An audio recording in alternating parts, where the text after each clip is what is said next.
Good morning, everyone. Welcome to Elevenses with the reps at Diesel Bookstore. We are very happy to be here. Look at all the books everyone's got like great Right. books in the background today. I love it. Except for me. Every Wednesday we get together here at 11-ish, and because it'd be 11s unless it was ish, within our surrounded by our fabulous books, and we meet with our publishers representatives and our booksellers and other book folk, and we discuss all of the new and upcoming recently released titles that our professionals want you to know about and tell you more about and get excited about and order or pre-order, as the case may be. But you can't not. It doesn't matter. I am like this every week. I hear about new books. Some of them I do know about ahead of time, but some of them it's new for me, and that's it. They get added to the list. That's how good these guys are. They're amazing, and they're gonna tell you about all of the books today. And we are going to post the link in the chat area there to the books as they talk about them, so you can click on those later and order them because we have them all at Diesel, the bookstore. And I'm going to introduce today's wonderful panel of experts in one moment. But first, as I always do, I want to tell you about events that are happening this week at the bookstore at Diesel. And starting off this week, tonight, in fact, at 6:30 p.m., we have Ken Pisani will be at the store discussing and signing the defection and subsequent resurrection of Nikolai Pushkin. And joining him in conversation is Gary Goldstein. So they will be here, Ken Pisani, tonight at 6:30 p.m. at Diesel at the bookstore. And then on Thursday, tomorrow night at 6:30 p.m., tomorrow evening, which is August 13th already, Dr. Niki Elliot will be discussing and signing Heart-Centered Connections, 7 Essential Skills for Helping Neurodiverse and Marginalized Children Thrive. So that is going to be tomorrow, August 13th at 6:30 p.m. And then the last one I want to tell you about today is on Tuesday. That is August 18th at 6:30 p.m. Carinn Jade will be discussing and signing the Dahlia Suite, and joining her in conversation is Stephanie Rogel. So that is going to be Tuesday at 6:30 p.m. We have more events. We've got a whole summer of events and fun things to do, and those are all available on our website, dieselbookstore.com. So you can check those out later. All right. Now that we know about that, let me tell you who's here today to talk books. We have Julia Callahan from Hachette, and then following her, we have Patricia Nelson from Princeton University Press, and batting cleanup, Tom Benton from Penguin. Thank you all so much for being here. I'm very excited to hear about your books today. You've got a great list. So Julia, why don't you lead us off? Okay, well, I'm starting off, I don't know if strong's the word. It's strong in my book.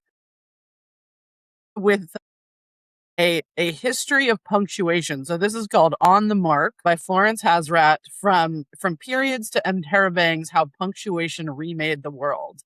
And this is quite literally a history of punctuation from ancient times to the emoji. It's funny.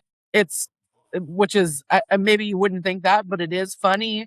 It's often irreverent, but also like a history that I don't know. I guess I had never really thought about. It's like how language sort of developed, how written language developed, and how punctuation helped us to understand what was happening on a page at any given moment. As it says on the cover, a 5,000-year history. So pretty interesting and in depth, and looks at, back from papyrus, writing on papyrus all the way up through, and sort of talks about, all different kinds of reasons and ways that punctuation was created, and like what it was created for, and how those things have changed over the thousands of years that we have had the written word. And so this is a really, I don't know, I love a fun history like this. I love a history about a topic that maybe I didn't even think, it had a history. I don't know that I ever even really thought about where punctuation came from or how it came to be. But this book will tell you all about it, and it is an absolute delight to read. So I highly recommend On the Mark by Florence Hazrat. So I saw that Julia was going to be talking about this book, and I was very excited. I was like, she's got 3 of my favorite things. We'll get to the other 2, but Punctuation is definitely one of my favorite things to read about. And everybody knows a grammar freak. Everyone's got a grammar freak in their life. I'm sure there's an entire chapter dedicated to the Oxford comma in there somewhere, right, Julia? Yeah, well, there's definitely a discussion about about it. Yeah. Well, but it is, that's one of the things that I do is work as an editor and a freelance editor. And I mean, part of that, there's substantive stuff, but punctuation actually is like, it's a real thing. I know people don't think it's a thing. Well, and it's the way it is used or not used, can really, and does, if you read the beginning of The Sound and the Fury by, Faulkner, and there's no punctuation, it definitely changes the way you're reading, the words on a page. And that was Faulkner, right? And then, so other people are experimenting with that kind of thing now, but also it's like political. Punctuation becomes political. What kind of punctuation you use, what kind of punctuation you don't use. Communication completely changes, when you, and texting and punctuation or no punctuation. It's crazy. And it's really fun. It's evolving all the time, so it's impossible to keep up. I mean, there'll be something new as soon as this book hits the, floor, but it's fascinating. And I do think it's important. I think you have to know. And punctuation, I feel like, the evil librarian or whatever, when I'm like, listen, punctuation's important, the way you use it, because it is, though. It'll completely change something. It can make something sound, incomprehensible, or it can make a sentence actually make sense. So anyway, that's my lecture. I'm very excited about the book. I think it's great. Thanks, Julia. Of course. All right, Patricia. Okay. Well, I'm starting with a book I just got, and which turns out to be so much. It's a very demanding, extraordinary, and beautiful art book called Color Struck by Richard J. Powell. It has this amazing cover. This is Richard Saunders' Red Star. If you unwrap this cover, the inside is Alma Thomas. So the whole book is just simply gorgeous. It has of course, color organized, table of contents and beautiful pages. So this book is about how Black painters use color to create meaning, provoke remembrance, stir emotion, uplift the spirit. It's a powerful, landmark, rather transformative book on investigating artists' palettes and looking at how color unleashes a kind of visual magic and responses of the perceivers and viewers to hue, shade, and variety. But it wasn't until I actually had the book that I had a better understanding of what I've been talking about for the last few months. It all harks back to 1969, listening to Curtis Mayfield's Choice of Colors. If you had a choice of colors, which one would you choose, my brothers? And he talks about loving the whole spectrum, challenging the choice, whether phenomenological, racial, familial, or political, all of these ways in which we respond in this incredibly powerful manner to color. He also takes his title from a racialized term used to refer to a Black person who prefers a light-skinned companion, Color Struck, which was originally a play by Zora Neale Hurston called Color Struck, about colorism in African-American characters. And he brings this highly charged and completely reimagined term to this series of 7 lectures. So this was originally the Mellon Lectures, tremendously prestigious, delivered in 1922. Princeton is the publisher of the Mellon Lectures through the Bollingen Foundation. And these books are usually, quite spectacular, beautiful, unexpectedly intense. We're looking at works and artists linked to a spectrum of colors. So he pays great homage to Jacob Lawrence and Viridian Green, to Alma Thomas and Yellow, to Sam Gilliam and Red. He looks at Basquiat, at Elizabeth Catlett. It's a range of artists, not all of whom I knew. It's a gorgeous book inside. It uses color theory and philosophy to consider these historical and cultural contexts in which colors unleash the artist's vibrancy and collide with undercurrents of race in unanticipated and thought-provoking ways. Just an extremely dramatic and beautiful and substantial book, and kind of fascinating throughout. He has a key quotation from Jean-Francois Lyotard about color being like timbre in music, and he says, it appears to challenge, and in fact it undoes it. It is this undoing of the capacity for plot that I should like to call soul. Somehow I feel like there's just resonances throughout this book, and very, very dramatic and exciting to have. What a gorgeous book! I can't see the inside. It's gorgeous, but I mean, throughout. I don't know that we did. I thought when we put this up that we would also put up the images because we had done that in the past. But it's you can hold it up. We can see. Yeah, astonishing beautiful. All the way through, and everywhere you look, you're seeing paintings that are revealed in new ways. It's a very powerful. I have to say, Patricia, you have the most interesting and beautiful books on color from different perspectives. I'm completely mesmerized every time you talk about one of them. This might have been our great editor, Michelle Comey, has just left us for a dramatically huge new position with Thames and Hudson. I've known her for a long time. I knew her at Yale. She is a brilliant editor. It is true that a theme that she worked out in a number of different ways had to do with color. I wonder if it was not up to her to have this theme for the melon light. Right, but she found it, and developed it. But I wonder if she's one of those, super color people, a tetrachromat who sees extra colors, in the possibly. Anyway, I'm editing a book about color and perception and what we see and what we don't see. So every time you talk about another color book, I'm writing it down. I have to send you a whole list. Yeah, great. Excellent. Biography.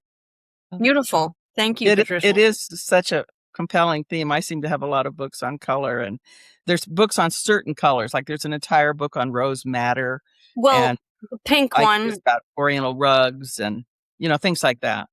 I love those books. I love them. What is that red that you get from squashed bugs off cactus that was infinitely rare and prized in secret from Mexico? Yeah, carmine is, thank you, Patricia. Amazing. All right, Tom. All right. So my first book, I have two of my books are by Riverhead OGs. These are two fantastic writers, and I'm starting with Chang-Rae Lee's A Tender Age. So Chang-Rae Lee was on the first Riverhead list with his very first book, which, established him as one of our most important writers. That was Native Speaker in the late 90s. And he's been writing great novels ever since. And not very often. They come out every 5 years or longer, and they're worth the wait. So the new book it's about JG. He's an 11-year-old boy living in 1970s New York, and he is, a Korean-American kid with Korean parents, and he's just an 11-year-old. He's he's running around unsupervised as kids did in the 70s. And we forget how, or at least I forget how harrowing 11 years old can be. It's an age before puberty, but you're still trying to figure things out. It's a fascinating age. And so in this summer when he's 11 years old, it's a stunning series of events happen to JG, taking him from, dealing with bullying and then bullying himself, takes him to kind of a scared straight situation, and then most impactfully, a Korean summer camp. And this book has everything. It is tense, it is suspenseful, but really at its heart, it's this great coming of age story in the tradition of River has been comparing, JG to Huck Finn, Holden Caulfield. He's a really memorable kid. And Chang-Rae Lee's books can range in size. This is very compact. It's 300 intense pages that you can't put down. And also, although I don't know that he certainly didn't set out to do this, but the book is in many ways about a subject we're talking about in the culture now, masculinity, what it means to be a boy, a man. And he does a brilliant job of keeping us in the 11-year-old perspective of JG, but also we get JG telling the story too. And looking back with, in a sense, I found a sense of like grieving for that 11-year-old boy, which we all might look back on our 11-year-old self and think, what we could have told that kid. So just published, 2 amazing reviews. Wall Street Journal calls it Lee wonderfully evokes the unmatched urgency of this period of childhood when everything, from a foot race to a girl's smile, feels like a matter of life and death. And that is that 11-year-old age. And then I'll leave it with Jhumpa Lahiri, who just sums Chang-Rae Lee up like this. For a quarter century now, from book to book, he's explored the ever-urgent themes of alienation, assimilation, and identity with unmatched assurance and acuity. He has redefined not only what it means to be American, but the fabric of the great American novel itself. So Chang-Rae Lee's A Tender Age. And I love that cover with JG on a swing, on the precipice of so much. So I highly recommend it. I'm like staring at the cover as you've been talking, and I'm discovered, new. I was surprised. I was like, is this a new book? I feel like we've been talking about this book forever. This is I know. kind of You and I have.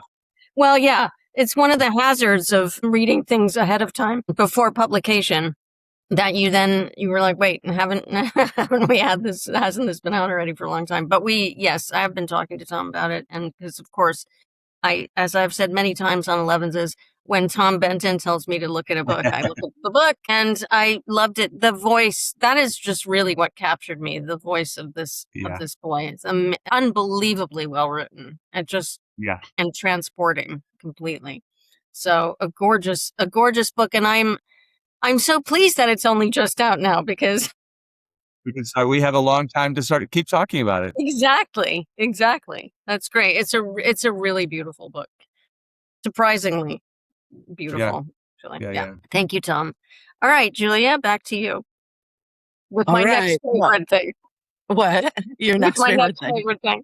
Yeah. So the next favorite thing, this is a novel. It's called The Sleeping Sisters by Jennifer Givhan. And she wrote a previous book called The Salt Bones, which took place in the Salton Sea, which I think I talked about on here. It was one of my favorite books of the past year. And this book is just a stunning sort of next novel. They're not related, but this is the next novel from the author. This one, also like The Salt Bones, somewhat of a thriller, somewhat of a horror novel. This follows a detective who is also a mother, and she is looking for basically she thinks that there's been this curse on her family. And she sort of generations ago, there were all these women that went missing and wound up dead. And they're not quite sure why. And it's starting to happen again. And so she is sort of trying to figure out what's happening, what's going on. This takes place throughout New Mexico. So it has that beautiful, southwestern desert sort of background to it. The author herself is from Albuquerque and lives in Albuquerque, New Mexico. And this is there's a magical realism element to it. It is definitely in the sort of Chicano or Latino sort of tradition of magical realism, as well as this sort of murder mystery at the center of it. It's got a starter review from Publishers Weekly, and T. Kingfisher, who wrote What Moves the Dead, said, "This is the House of the Spirits meets The Wire in this marvelously strange story of murder and motherhood, a gloriously surreal novel in which magical realism meets police procedural. Jen Givhan twists your brain and leaves you looking at the world differently for a long time afterward." I have no idea how to describe what I just read, but it was really, really cool. And I feel like that's sort of it is a hard book to sort of put into words, but it's a book to experience. She reminds me a lot of authors like Stephen Graham Jones, who sort of play with all different kinds of genre. And she is just getting better and better. Like I said, The Salt Bones was one of my favorite books. the Salton Sea, I think, is such a rich place to sort of draw fiction from. And the southwestern desert in New Mexico is no different in that there's such a rich history. There's such a rich sort of indigenous mythological history and, tradition there. And so she draws from a lot of that. So this is just a wonderful book, The Sleeping Sisters by Jennifer Givhan. It's out yesterday. And then it also, I feel like, leading into spooky season for the adults. I feel like I've brought a lot of Halloween books for kids lately, but I was at the grocery store yesterday and all the Halloween decorations were up. So spooky season is coming. But this is a great sort of, literary, but also like a fun procedural that's gonna it drags you through in a great way. So this is The Sleeping Sisters by Jennifer Givhan. I'm so excited about this book, Julia. Yeah. We did talk about the salt bones, and I'm always fascinated by the Salton Sea too. And I'm sure we've talked about it at least a couple of times. And then, but I'm really excited about this setting. Like, there's no better setting for, maybe Alaska with, like True Detective, where they combine these kinds of, surreal magic realism with the procedural kind. I'm actually seeing that. It seems to be like a sort of little mini trend that's happening, which I think is great.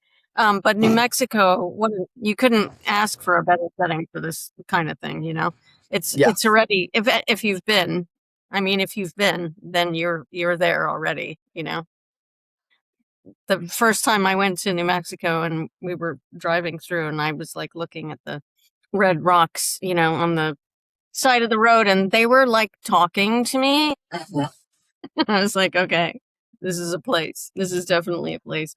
So very exciting. And I think that cover does a good job of telling you that this is going to be a lot in a really good way, Yeah. It's a great cover, but it's sort of the I don't know, for lack of a better term, all over the placeness of it really does but in a way that's sort of manageable. Absolutely. Yeah. Can't wait. Thank you, Julia. All right, Patricia. I was just back over to you. Trying to find something, but now I can't. But novels set in New Mexico are pretty powerful. I have a very different kind of book called Reining in the Bulls by Michael Marks. He's in San Diego with you. This is the lead title from Island Press, which is now part of Princeton University Press. We have an incredible author here, Michael Marks. He's an internationally respected environmental corporate campaign director and founder of Corporate Ethics International.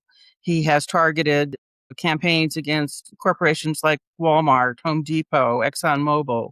He has designed campaigns for Rockefeller Brothers Fund, Pew Charitable Trust, Climate Works, Hewlett Foundation.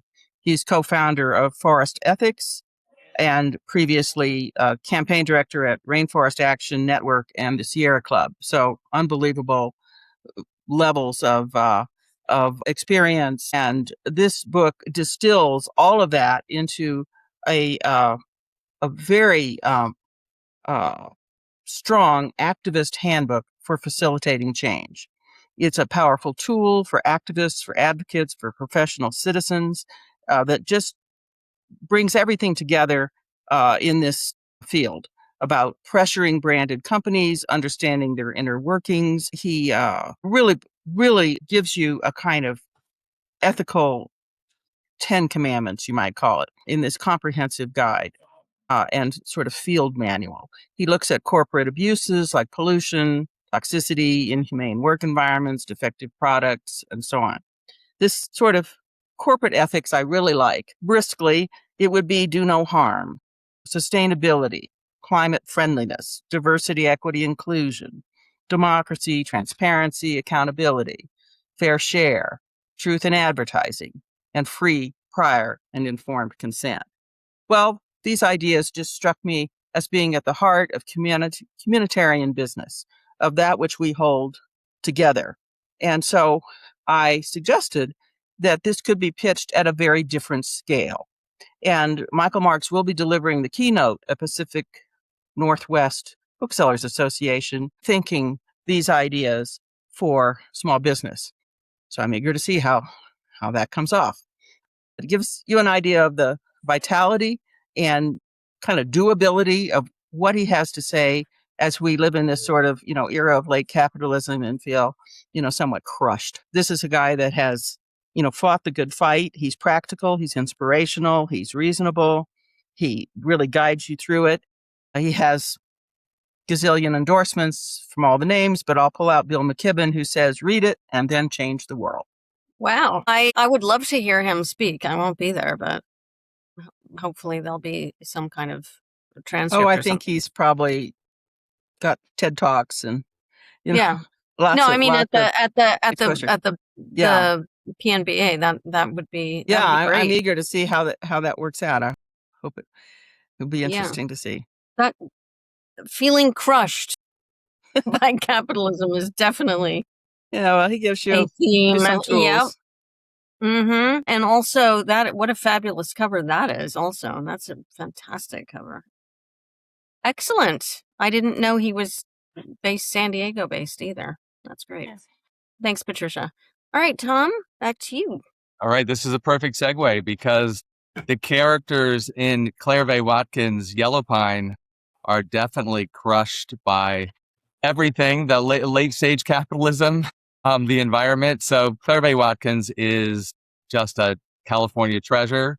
She's novelist of the Mojave, and that's where this book takes place. And it's about a woman named Rose who has returned to the desert because that's where she feels most free. She's a single mom, and then into this, beautiful barren space comes industrial solar, technology. They want to bring in industry basically to the desert, and so she and her, friends, all eccentrics, because who could live the way they do if they weren't somewhat eccentric, are fighting the good fight against this, industrial, destruction of this incredible place. And yet Rose, she's a single mom, and yet back into her life comes her ex Miles, and she really thinks maybe she should have another baby. But is that ethically okay? Should we be having babies in the world that we're living in? So the book it's a beautiful, nobody writes about that place like Claire. She understands it in her bones. Her parents are from Las Vegas and Los Angeles, respectfully.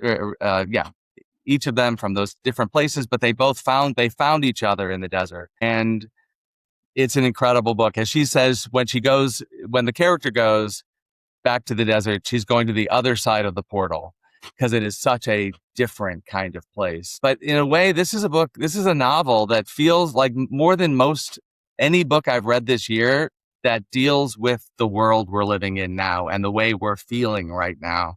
It gets into that feeling of helplessness and yet hope at the same time, all of it captured in the story of Rose. The New York Times review says, the book is less of a novel than a novel-length riff, but what it lacks in the way of narrative arc, it amply provides in passages of gobsmacking beauty, juxtaposed by gobsmacking destruction, bizarro humor because Claire is very funny, desert dry wit, and a blistering more is more style of lefty critique. For what, Watkins writes of the solar array's carnage, the taxonomic cost of the so-called, quote, green energy powering those Silicon Valley data centers.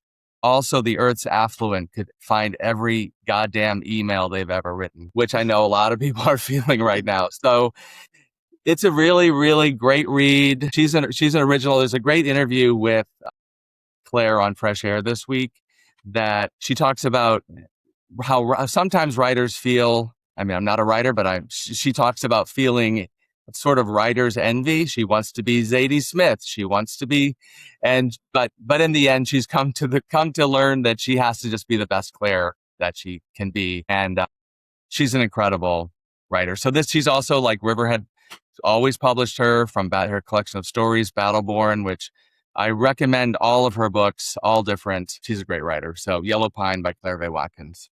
We got a little desert mini theme happening here. I know. The Elevenses tonight, which is great. She is such a good writer, and this is another book that I've been thinking about for a long time that we saw early too. So, really capturing, the current moment. Yeah. In a really compelling way, I think, and easy to read. It's an easy read as well. It is, yeah. But she invites you into this world, even though it feels to me so foreign in a way. The desert community. Yeah, and again, the desert is always just a great setting. I think a lot of my favorite novels are set in the desert because there's so much to draw from that environment. But this especially is unbelievably topical, Yeah. And the righteous anger, we're all feeling it. Oh, yeah. Yeah. Thank you, Tom. All right, Julie, why don't you start off our last round of the day? Okay, well, since Dave Ehrlich isn't here, I'm going to be the one to end us on a cooking note. My other favorite, yes. This one is a particularly fun cooking note because this is a book simply called Sheet Cakes! ! More than 50 exceptional cakes to make in one pan. This also has a Starred Publishers Weekly Review, and for good reason. It is an utter delight of a book to cook from. As I was going through it, I was like, I think of a sheet cake like the thing you get at the grocery store, but it's like all the cakes you could make with one pan. So it also has things like rolls. So, vanilla chiffon roll. It's got a great like chocolate and cherries meringue roll, things like that. Cause you bake that, flat in one pan and then you sort of roll it. But it also has sort of more traditional sheet cakes, like the birthday cake you see on the cover, roasted carrot and ginger cake, easy Ukrainian honey cake. That one looks so good. So all sorts of different cakes to make. Peach crisp cake. There's some seasonality to some of the cakes, and it uses fresh fruit where it can. But also, I think for me, baking is not my strongest point in cooking in general. So something like this where you can just sort of put it in a pan, bake it, get some frosting together, and be done. That, it helps lower the room for error, particularly when making a nice cake to take places. And then also something like a sheet cake, you can share it with so many people. So it's nice for bigger, to bring to sort of bigger parties and things like that. It's just an utter delight. Honestly, I got sent a copy and I gave it to my mom over the weekend, who loves to make cakes for all sorts of different reasons. And she just she poured through it and was just so excited to start cooking. Or baking. So for anyone who, even if you're not a big baker like me, it's got a lot of recipes that are really easy. It's a great way to learn too. So some of the rolled cakes, that stuff, I'm like, oh God, I have trauma from the Great British Baking Show of people cracking their rolls, but it walks you through it in a really great way. It sort of helps you become more confident. But also, if you're just a person who loves to bring something like a cake, this is a great cookbook to have on your shelf and give you lots of ideas for different sheet cakes you can make. So this is Sheet Cakes by Zola Gregory. It's a wonderful book. It's really fun. I love cake. Everybody knows this. I love cake. I love baking, and I do all kinds of exotic things and go outside the box all the time. And I do a lot of baking, but my go-to books are books like this. I have one called Snacking Cakes, which is one of the most.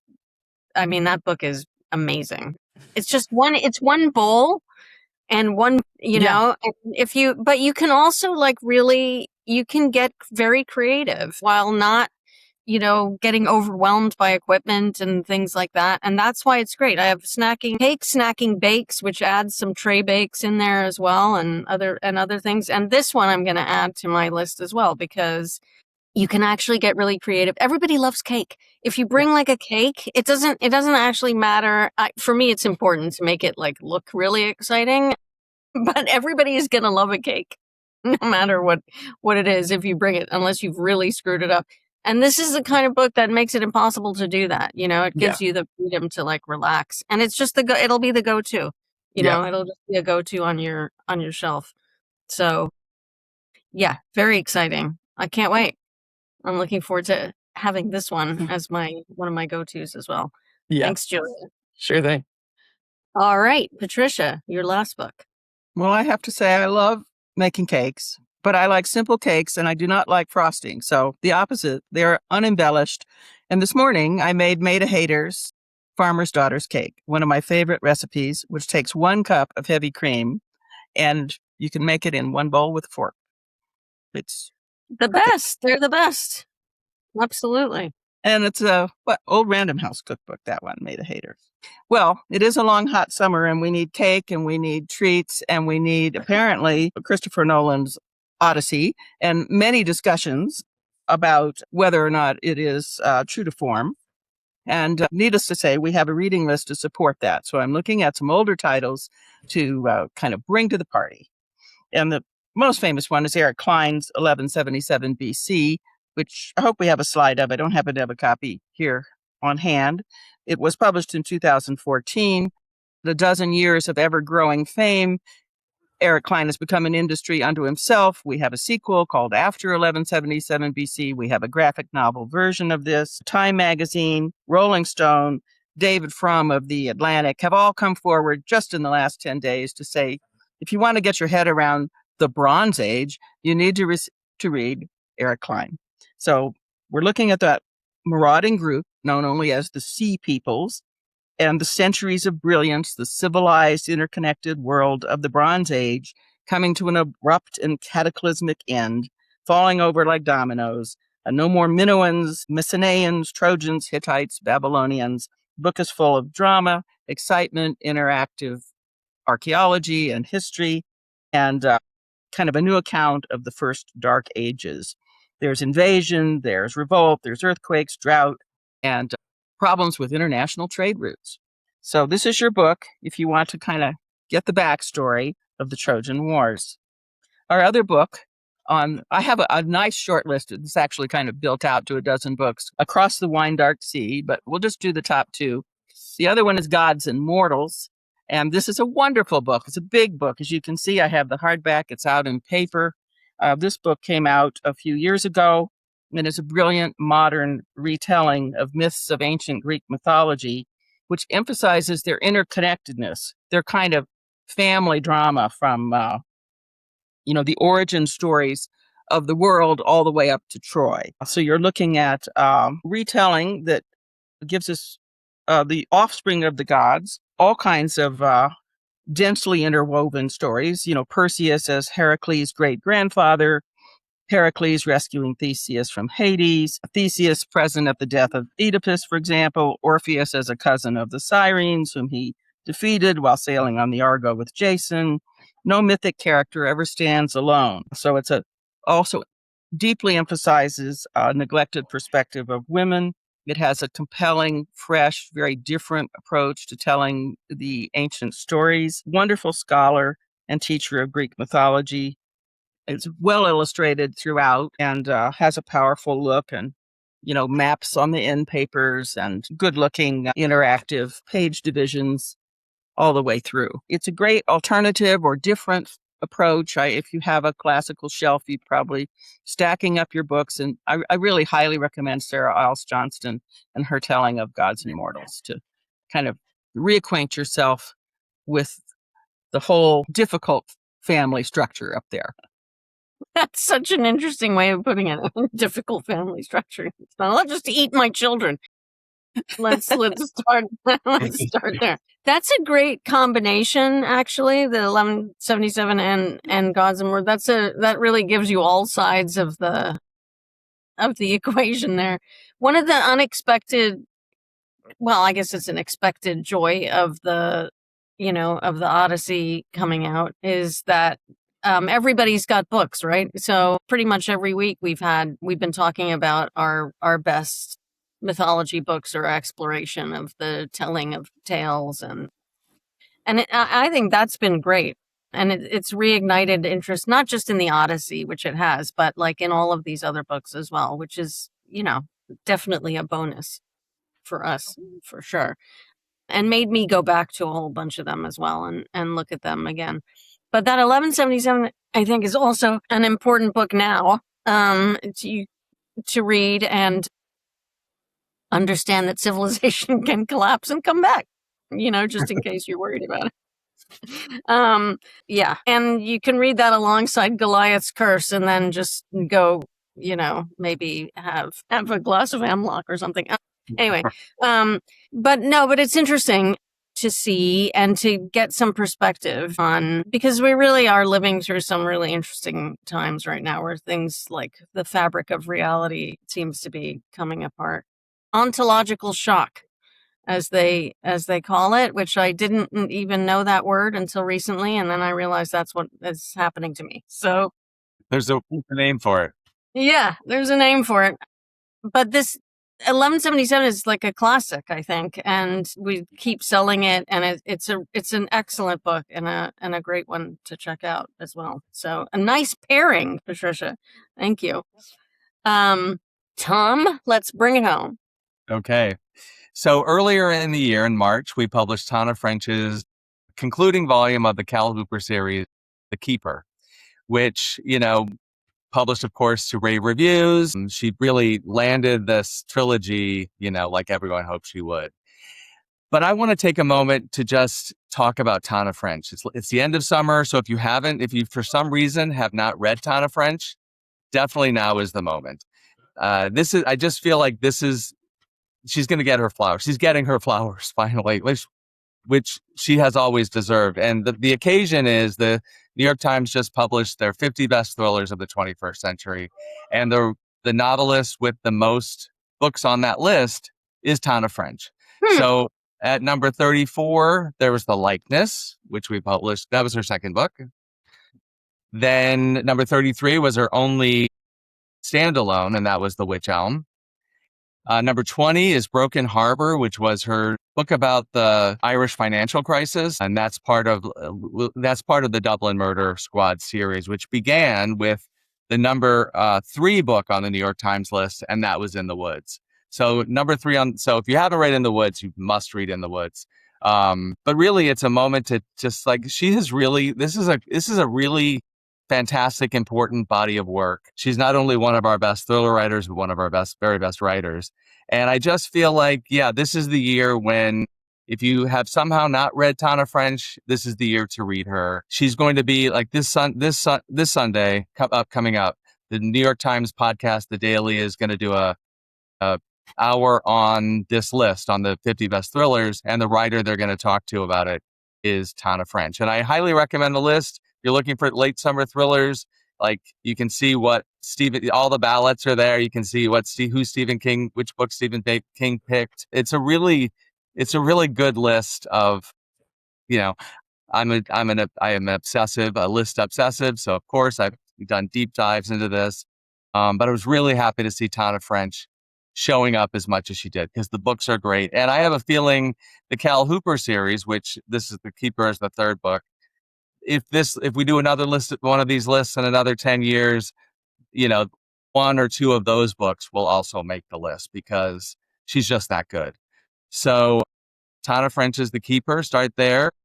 And I have this hope feeling, gut instinct that The Keeper is going to show up on a lot of 10 best lists through the end of the year. So also, if you haven't started the series, this trilogy that ends, you can read them all 3 at once, ending with The Keeper. It's never a bad time to start reading Tana French. And there's a reason that I think new thrillers and new writers are like, if you like Tana French, that's she's the go-to for comparisons, which very few reach that sort of level. She, in addition to writing these really compelling plots and structure and on all of that, and the thriller, her characters are really rich, Yes. and deep and well developed. And that's not always the case with thrillers. And even if it's not like a psychological thriller, there is that element is always there. And that's because her characters have so much complexity, I think, which really helps her stand out. And I would say, like, In the Woods, which is a debut novel, like, there is something very deep. This book is it's deep, takes you into those woods and human nature and memory and loss. That really is, I mean, it is a deep, deep book. There's every reason for it to be in the top 5 thrillers of the last 21st century, of the 21st century.